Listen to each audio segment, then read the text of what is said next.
Hello, this is JSEX, and I will be performing a demonstration of the Crusader Kings II Romance of the Three Kingdoms mod.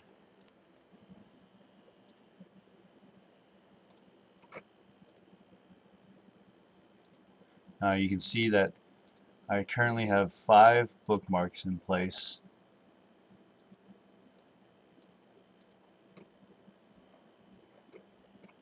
and you'll notice that if you look carefully, you'll see that only the first 3 have much fleshing out. In fact, only the first 2 really are fleshed out, with the first one being the most full. But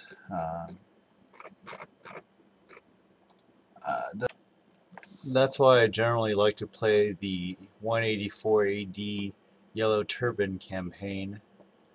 But let's just run a test game as whoever.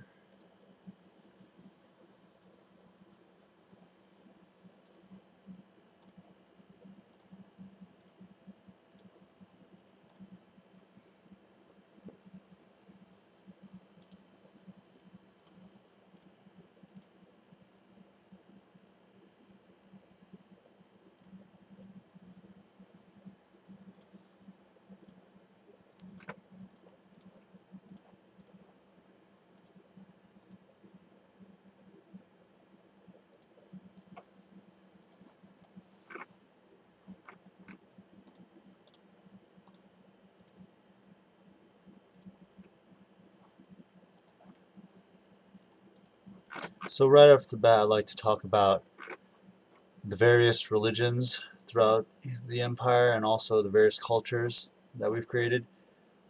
What I was trying to do was create a rather, a historically accurate but still relatively simple system of understanding culture and religion during this time period. You have the northern barbarians, the northwestern barbarians, the southwestern barbarians, the southern barbarians, the southeastern barbarians, and of course the eastern barbarians. And if I included Japan, there would also be the Japanese barbarians here, the Wa people.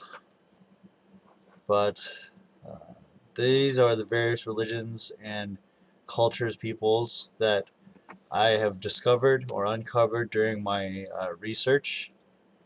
And if you're wondering why there are all these independent states, that's been one of the questions commonly asked.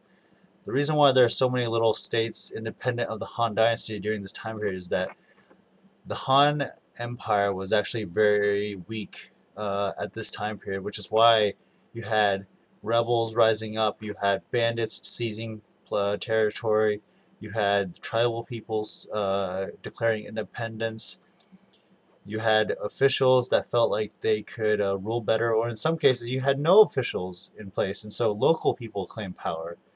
That's why I tried to represent with these states. And you'll see that at first glance the Yellow Turbans look very imposing, very threatening.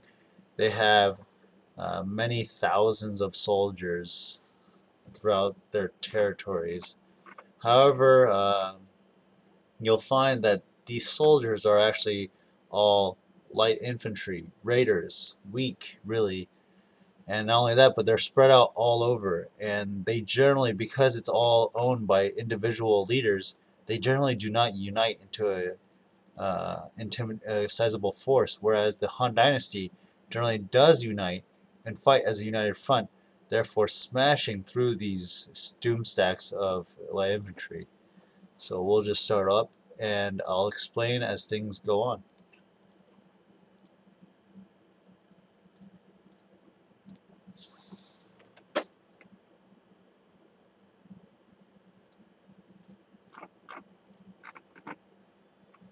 So you already see that the Han Dynasty is summoning forces. The thing about this campaign is that there's so many wars going on with all the Yellow Turban factions, and also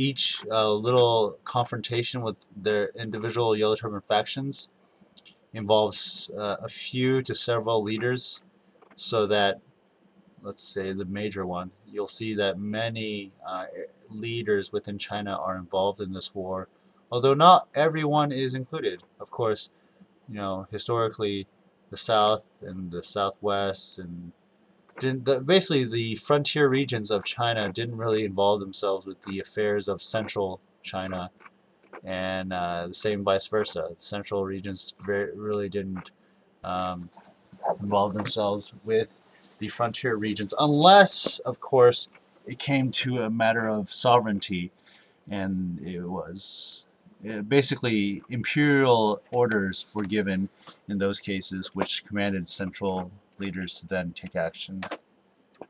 But that wasn't always successful, as you'll see later when an event fires.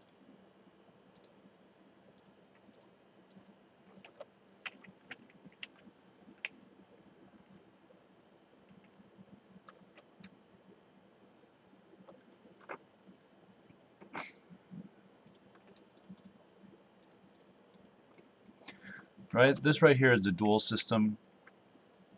What I'm doing right now is I'm trying to attack the enemy's morale and make some troops desert. Whenever you challenge an enemy to a duel and they decline, it saps at their morale and forces them to desert. But the other thing is that if you actually enter a duel and you win, you gain morale back, and the enemy loses severe morale and troops. Whereas if you lose, the same goes against you. So really, a successful duel on either side can change the fate of a battle. Although, if the odds are truly stacked against you, even a duelist can't win in most cases. You can't always pull a Zhang Fei at Changban. Even Zhang Fei didn't win that battle. He only delayed the inevitable. And if you don't know that, it's where Zhang Fei held up the entirety of Wei's army vanguard by holding himself and maybe a couple dozen riders at a bridge, the Changban Bridge, halting the entirety of Cao Cao's army because he was intimidated, suspecting an ambush. Oh no. Oh, I lose already. Game over. So, I guess I should not have pressed the duel. I was stronger, however, there is a level of randomness to these duels, so even a great general is sometimes fallen by a weak one. See this major united front doomstack. I decided to start a new game as Huzhen since my last run I died early, prematurely, in a duel. This time I don't know if I'm going to do the duel thing. Even though I have a stronger general who's trained, I don't know if I'm going to do the duel route, because it does not always lead to the preferred consequences. Oh, I guess I'm already a commander for somebody. Huh.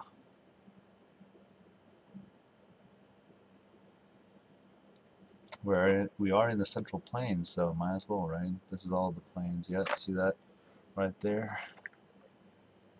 No, why? Please don't make me. Oh my gosh, they're gonna blind me. They always blind or catch rate me. This is why you sometimes don't want to be a. Oh my gosh, he won the war. Oh, see, I told you this sometimes happens. The 1 in 10 times that this happens, He Jin gets captured in battle. So did I. Oh, I got released. Awesome. But He Jin got captured, and so therefore Zhang Jiao is now the new chancellor of the Han Dynasty. Oh, the way of peace. He rules over all.